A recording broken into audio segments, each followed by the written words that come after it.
Olá, bom dia. Está no ar o Jornal do Sul de Minas, nesta segunda-feira, dia 25 de junho de 2012. Já acabou praticamente o mês de junho, a metade do ano. Agora, daqui para frente, aquela aceleração básica que a gente sabe, daqui a pouco, quando a gente se der conta, já é Natal. Hoje nós estamos aqui nesta edição, gerando o nosso sinal ao vivo para toda a região do sul de Minas e também Circuito das Águas. E você pode participar através do telefone 3721-6955. Daqui a pouco também a Carol fala a respeito de outros meios para você interagir com esta edição. Lembrando que ela será reapresentada no período noturno, então para quem nos assiste no período noturno, uma boa noite, né? Uma boa semana para todos nós. Nós continuamos hoje recebendo aqui a presença do professor Valdemar Setzer. Ele é professor, ele é titular do Departamento de Ciências da Computação da USP, é um pioneiro das ciências da computação no Brasil, é um dos primeiros professores a trabalhar com esse segmento na USP, na academia, e também autor de 12 livros. Ele continua aqui hoje. Vamos falar mais um pouco a respeito de educação, de crianças, jovens, adultos também, né? Porque a gente continua recebendo educação, apesar de na antroposofia falar da autoeducação, né? E também nós vamos abordar assuntos a respeito da antroposofia, que é uma, pode-se dizer ciência? Uma arte, vamos dizer assim, de viver e conviver e conhecer as coisas também. Bom dia, professor. Bom dia e boa noite para os da manhã e para os da noite. E queria agradecer imensamente o convite que você me fez. Primeira vez que no Jornal do Sul de Minas, 2 programas seguidos são com uma pessoa. É uma grande honra. Agradeço a você, o Hélio, a Carol. Obrigada, professor. Bom dia para você. É uma grande honra para nós. Boa noite também. Conteúdo, não é? É uma grande honra para nós poder fazer isso daí e dispor do seu tempo para isso. Obrigado. Eu quero dar bom dia também para o Hélio Scalvi. Bom dia, Fábio. Bom dia, Carol. Bom dia, professor. Bom dia você, amigo da TV Poços, dessa manhã fria, né? Aqui em Poços de Caldas, né? Mas muito agradável. E a noite também vai ser, E a noite com certeza estará mais frio ainda, né? Verdade, certeza. Eu queria aproveitar, Fábio, já mandar. Eu participei no final de semana de 2 eventos, né? Um foi uma festa de 15 anos da Beatriz, uma linda menina, filha dos meus amigos Deusimar Pereira e Leonor, né? E por lá estavam muitos convidados e foi incrível, Fábio, o carinho das pessoas com o Jornal do Sul de Minas. Todos mandando abraço para vocês, viu? Muita gente lá, inclusive a Kênia, que é dona lá do Tear Maison também, é nossa telespectadora assídua, mandou um grande abraço para nós todos, o Mozart, que é irmão do Deusimar também, as pessoas todas da mesa lá, o Amilcar, a Neiva, o Tenente Pinho e a Dona Alice, o João, o Josvel e a Maria Lúcia, a Marlene, enfim, todo esse pessoal, muitas pessoas que estavam por lá, me cercaram de carinhos e falaram que assiste o jornal. E no domingo também participei da caminhada, né, em prol da volta do trem aqui em Poços de Caldas. Mais de 200 pessoas participaram desse evento magnífico. Nós andamos pela linha do trem uns 4 quilômetros até lá as pilastras, né, os pilares da antiga Mogiana. Foi uma festa muito bonita, uma caminhada, uma manhã agradabilíssima, muita gente, muita criança, muita família, e isso parece que está crescendo cada vez mais. Eu tenho a impressão que essa vai ser uma luta muito interessante aí nos próximos anos para que nós tenhamos de volta o trem da Mogiana. Muito bom. Muito obrigado. Carol, tudo bem? Tudo ótimo, bem-vindo, é um prazer receber mais uma vez o professor. O Hélio também aqui em Dobradinha, né? Fez com a gente na sexta-feira a entrevista aqui com o professor e a gente continua chamando você a participar. Deixa eu aproveitar então e mostrar para você um dos 12 livros do professor aqui presente, Meios Eletrônicos e Educação, uma visão alternativa, e é um dos temas que a gente vai continuar abordando. Pedir aqui pro Lucas mostrar pro pessoal aí de casa e que você tenha uma excelente semana, 37216955 para você participar com a gente. E Jornal do Sul de Minas, @hotmail.com pela internet. Também tem Facebook, né, Fábio? Já. Se você quiser postar através dessa interatividade. Carol começou bonita a semana. Muito obrigada, Fábio. Começar a semana animada, né? Tem que elogiar porque é verdade. Muito obrigada. Né? Então, a presença aí de pessoas ilustres a gente merece. Vamos lá. Bom, então vamos começar falando de antroposofia. Professor, como o senhor pode definir a antroposofia, o seu objetivo e a aplicação dela?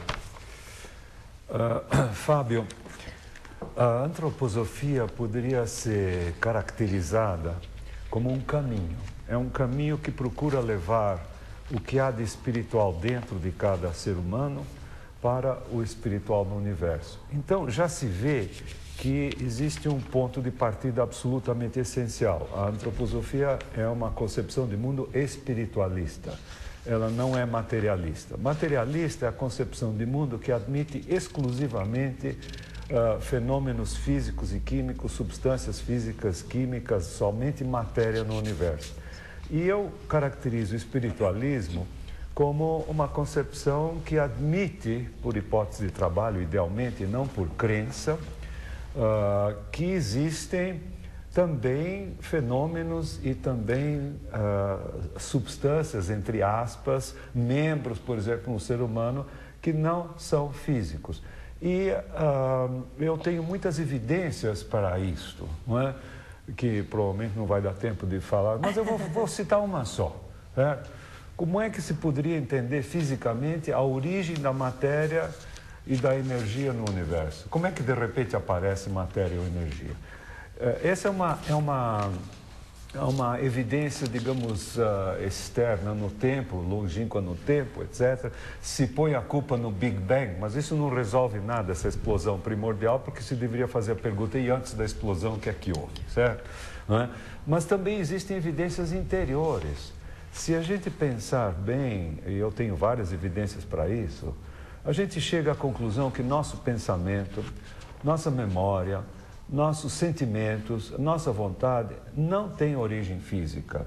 Muitos neurocientistas hoje em dia estão afirmando que a memória não tem limites. Quanto mais a gente memoriza, mais memória nós temos. Até é bom treinar a memória porque ela vai aumentando. Bom, então ela tem que ser infinita e isso não tem sentido físico, compreende? Já o fato de a memória ter várias camadas, a gente esquecer, isso não existe em máquina nenhuma. Ou está gravado na máquina ou não está. Pode ser mais lento ou mais rápido o acesso, mas não é isso que faz a diferença. Quando a gente esquece, não consegue lembrar de jeito nenhum. E de repente dá uma luz e a gente lembra. Então essas são várias evidências que existem para a gente admitir a hipótese espiritualista. Então a teosofia é criacionista. Como, desculpa? A teosofia é criacionista. A antroposofia? Antroposofia. Bem, mas é completamente diferente do que o criacionismo bíblico que se usa aí. Por exemplo, para a antroposofia, a Gênese é uma coleção a Gênese bíblica, uma coleção de imagens. Obviamente, aqueles 7 dias não foram dias de 24 horas. São imagens, certo? Não é? Símbolos. Símbolos, são imagens. É muito interessante na antroposofia que a gente consegue explicar todos esses símbolos, compreende? Por exemplo, a gente pode entender por que existe a primeira parte do Evangelho de Lucas e do Evangelho de Mateus são completamente diferentes, não é? Não existe nada que bata entre um e outro. Não é? Por exemplo, a própria genealogia do Jesus é diferente num e no outro. É só vocês lerem e vocês vão ver. Um vai de Abrão para o José, depois para o Jesus. O outro vai do Jesus, que é o do Lucas, vai do Jesus até Adão e Adão de Deus. Né? Passando por diferenças, por exemplo, nessa genealogia, qualquer pessoa pode ler. A do Lucas passa pelo Natã e pelo Salomão, pelo Natã e pelo Davi, Natã, filho do Davi. E na do Mateus passa por Davi e depois Salomão e não Natã, certo? Uma linha sacerdotal e outra linha real. Então, como é que existe essa diferença? Então veja que coisa maravilhosa, a antroposofia nos dá explicações para estas e muitas outras tradições, escritos sagrados, como a Bhagavad Gita dos Vedas, né, da Índia, e o Livro dos Mortos do Egito, etc. Quer dizer, a gente começa a compreender. E essa é uma distinção fundamental para o materialismo. Sabe por quê, Fábio? Sabe por quê, Carol? Porque do ponto de vista materialista, todos esses escritos sagrados são historinhas inventadas. Não fazem sentido nenhum, porque não se admite a existência do Espírito. Agora, se a gente admite a existência de algo transcendental dentro do ser humano e fora dele também, não é? Aí a gente começa a poder explicar todas essas coisas. E isso nos liga com os nossos antepassados. Não é? Porque se nós pegarmos a Idade Média até o século XVI, XVII, XVIII, as pessoas ainda tinham uma intuição de que havia alguma coisa além da matéria. não é? Só no século XIX aparece um sujeito e diz Deus está morto, que foi o Nietzsche, né? Com toda razão, porque o Deus que é propagado pelas religiões em geral é uma abstração, virou algo com o que a gente não consegue se relacionar. Então a antroposofia nos dá tudo isso. Agora você falou de aplicações. É muito importante que qualquer concepção de mundo tenha aplicações práticas, senão fica só elucubrando mentalmente. E, de fato, a antroposofia tem aplicações práticas em todas as áreas. A mais conhecida é a pedagogia Waldorf, né? Eu vou mostrar aqui um livro que eu recomendo para quem quiser se enfronhar, saber o que significa. Fica segurando um pouquinho mais, professor. Mas pode falar. Sim, ok. Ele se chama Pedagogia Waldorf. Caminho para um ensino. O que é que vocês acham que o ensino deveria ser hoje? Mais tecnológico? Não, não adianta nada, ele vai piorar com tecnologia. Caminho para um ensino mais humano. É isso que a educação está precisando. Ela está precisando ser mais humana. E é justamente isso que a pedagogia faz. Por que ela é mais humana? Porque ela tem um fundo espiritualista. Se a gente tiver um fundo materialista, só vai cair na tecnologia, certo? Não é? E foi objeto das minhas palestras na sexta-feira. Acabei dando 3 palestras sobre esse assunto. Uma delas eu assisti. Tive o privilégio. Exatamente. Então, existem aplicações. Na medicina, existe uma medicina antroposófica, existe uma odontologia antroposófica, uma psicologia antroposófica, existe uma série de terapias. Arquitetura antroposófica, isso daí eu fiquei impressionado. Arquitetura, ela se chama arquitetura orgânica. É uma arquitetura que procura colocar arte na arquitetura, não é? E não apenas funcionalidade. A arquitetura, Fábio, Carol e Hélio, é a arte mais objetiva que existe. Ela tem que ter a funcionalidade de servir como residência, como, enfim, como espaço de trabalho para as pessoas. Então, ela é muito objetiva. Sabe qual é a menos objetiva de todas as artes? É a poesia. É a mais elevada que existe. É interessante. Como é que faz a arquitetura antroposófica para conviver com essa loucura de hoje em dia, de menos espaço, de verticalização? Como é que o senhor acha que é possível se implementar esse tipo de arquitetura num mundo como o de hoje? É preciso pôr arte na arquitetura, é preciso que o próprio espaço arquitetônico revele alguma coisa transcendental, alguma coisa artística. A natureza tem uma arquitetura, né? E ela pode ser reproduzida nas construções. Toda a planta, toda a árvore é uma obra de arte. Claro. É uma obra de arte da natureza. O Platão já distinguiu as obras de arte do ser humano e as obras de arte da natureza. E veja o que é que acontece na natureza. Onde é que existe ângulo reto? Só embaixo, onde a árvore se fixa no solo, onde a planta se fixa no solo. Depois de lá não existe mais ângulo reto. Então, a arquitetura antroposófica tenta evitar ao máximo possível os ângulos retos, certo? Por quê? Porque quando o arquiteto projeta um ângulo reto, não há o que pensar. Gaudí devia ter esse conhecimento, porque ele fazia também umas coisas orgânicas assim, né? Congelou quando é um ângulo reto, certo? Agora, se ele quebrar o ângulo reto, ele tem uma infinidade de ângulos para ele pensar qual é o mais bonito. E o que acompanha melhor a natureza, né? E qual é...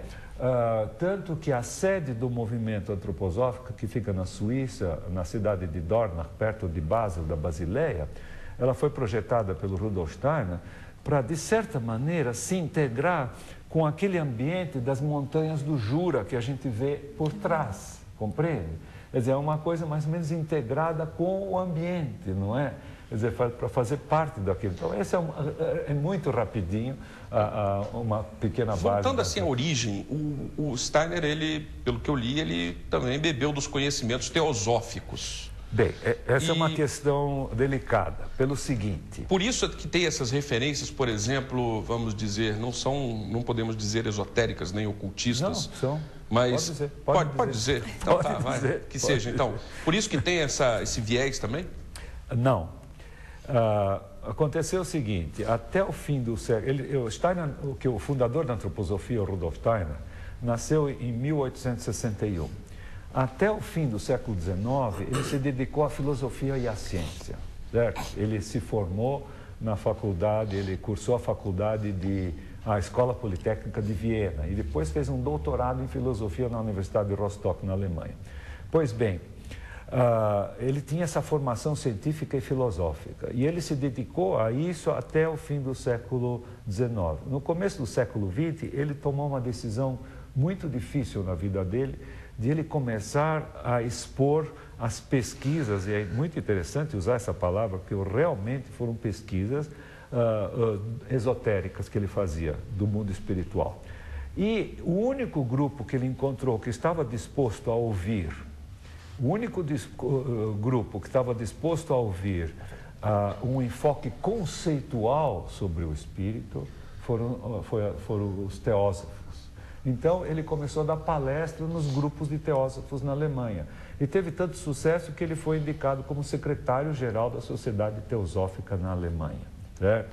E permaneceu aí até 1912, 1913, quando aí houve uma cisão muito grande, porque